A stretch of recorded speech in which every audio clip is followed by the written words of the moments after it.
Welcome back to Africa This Week. It has been so much for a brand of politics, exclusive only to Kenya, after a historic step towards democracy in Africa was recently thrown into turmoil ahead of a rerun election. From the wake of a controversial vote to the aftermath of an unprecedented annulment, Kenya finds itself on uncharted waters following the withdrawal of opposition leader Raila Odinga from the presidential race. Now, joining me in the studio to dig deep on Africa This Week is Liberos Oshoma, a lawyer and political analyst. Thank you for joining me. My pleasure always. As always. Well, let's kick it off very quickly now. What are your thoughts on the political developments in Kenya as the opposition leader, Raila Odinga, pulled out of the scheduled rerun election? I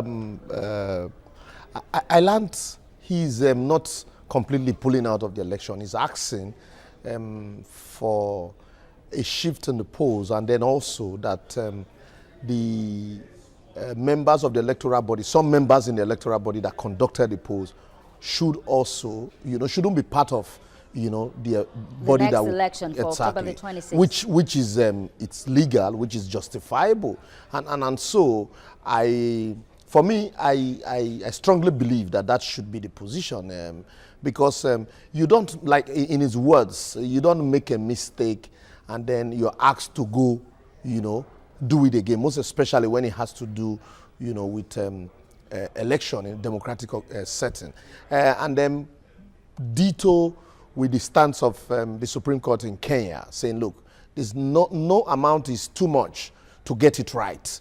And so I expect that, the government of Uhuru Kenyatta, if they have nothing to hide, it would have been appropriate for the electoral body. The first step should have been for the electoral body, the government, to look into, some of these members who allegations of impropriety are hanging over their heads. Let's be practical right now. Do you think that with this, your assertion, do you think that Kenya's election will not take place, the rerun for October the 26th will not take place? Because you first and foremost, I think what should happen here really, it's parties there should be a meeting point. You don't just close your eyes to all the issues raised and say because election has been fixed and so it must hold. There are issues. And mind you, with the position of the court, and first time, before I even get there, immediately the court pronouncement, a day after the court pronouncement, the president came out, that's Uhuru Kenyatta, came out to say there is a problem with the judiciary and that they were going to fix it. To me that sounded like a threat. And here, with the pronouncement of the judiciary, what it means is that there's a problem with the electoral body. Why are you not thinking of as well? So why are you not thinking of fixing, that even though, it will not be possible to change the entire body because of the time. It will be difficult for a new electoral body to conduct election within that process. Yeah. But I expected the government to look into some of these allegations and find a way of prosecuting, some persons who've been mentioned. But to just close your eyes to it and then look towards the court that have made a pronouncement, for me, it's not. In fairness to them, the demands by Odinga, they said, in fairness to them, I repeat again, that the time was limited. And so they couldn't meet all the demands. Yeah, and the court ruling stipulates, 60 days. 60 days. Yes, nobody is saying meet all the demands. For transparency and accountability, the issues are, there are some persons. And so, if the court says that there were breach in the way the elections were conducted, and so persons were named, by opposition in the process, there's need for government to also say, look, we're not going to allow this lie low. The same way you are saying you're not going to allow the problem in the judiciary lie low. And so you take steps. I can't sit down here to say you need to overhaul, you need to bring in a new body altogether. No, that won't be feasible because of the time constraint. But in the same vein, you can't just sit down in total submission and to say nothing. You can't do anything about it. That's where the problem is. So that's where they should, to avoid a constitutional crisis, there should be a meeting point. There should be. It's at this point now that I think, the level of the AU should step in to see how they can mediate to ensure that, there's a smooth and transparent process, because it won't be nice for you to go back to the pool and there are further litigation, and then the hammer of the judiciary comes down heavy on that process again. Why the government is complaining of the money they're going to use to conduct this rerun. Also, remember that there is also the judiciary. There are going to be dispute if it is not properly conducted. And with the pronouncement of the court, I do not think that they are going to close their eyes to irregularities in further litigation. So that's where the problem is. And I had at some point on this same platform criticized the conduct of AU in, I think the ECOWAS, sub-regional organization, usually rises to occasion, in matters like this easily than, the AU. And I expected that by now the AU ought to have, been mediating to ensure that there is a smooth and transparent process. Well, considering that amongst the 8 candidates, it was only Raila Odinga who scored above 1% in the vote, William Ruto, the country's vice president, has already said that Uhuru Kenyatta might as well be declared the winner. What are your thoughts? What do you expect? Because, we know the way politics is in Africa. It's not every contender that is a contender. That's why in some cases you have situations where you have 5 or 10 aspirants, but even in the media, you talk consistently about 2, strong contenders. And so it will be easy for, the ruling party to negotiate with other, what I call fringe contenders. And so once you do that, it becomes very easy for them to say, okay, look, why don't you just give it to the ruling party? Because you won't understand, the undercurrent. Mind you, politics is about lobbying. So the ruling party will probably have lobbying some of these contenders, and then it will be easy for them to make such statement.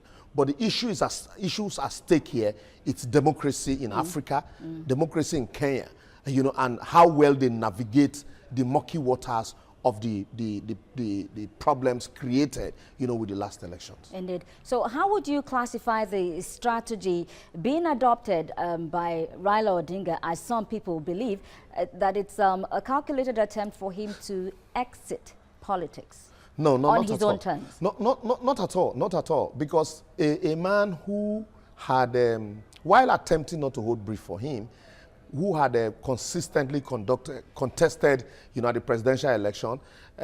Mind you also, he had said, look, I am not ready to share, government. No unity government. Yeah, because it had happened before. And so he had consistently, fought up to the highest court of the land to say, look, he wants to claim his mandate, like you saw happen in Nigeria, even also in Ghana, and in Gambia. So I don't see him quitting at this stage where he's almost certain that with a rerun, a transparent rerun, that he will get it. And mind you, he has a command of a mass-based support. And so I don't think at this stage when he's almost getting to breast the tape that he would want to exit politics. Oh well. The High Court has also ordered the inclusion of Third Way Alliance presidential candidate Ekuru Aukot amongst other candidates. What is the implication of this? Basically, like I said, it's not since the election is almost you're conducting election afresh, and so even the candidates that were not part of the process, I don't see them as strong contenders really.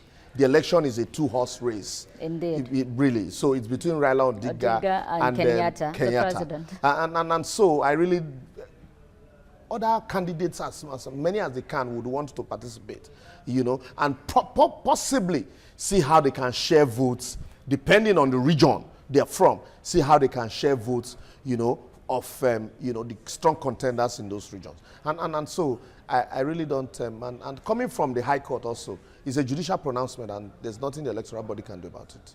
Well, that there's been a lot of violence following this rerun and Odinga pulling out of the elections, and then the government has now banned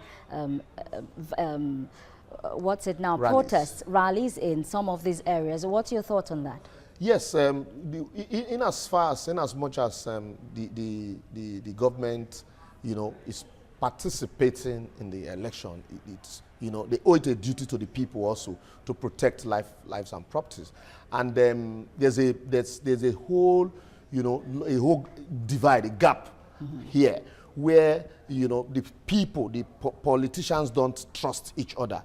You know, those in opposition do not trust those in government, and those in government also do not trust those in opposition. And then also the government needs to be careful so as not to be seen to muzzling opposition, because situations where you ban rallies, you know, in the opposition area, and then rallies are conducted in your own area also, you know, be detrimental to the campaign of the opposition, and that means they would, you know, be working from a disadvantaged position. And so to that end, one would expect that, you know, there should be, you know, a fair and transparent process. And that brings me to the issue of elections in Africa.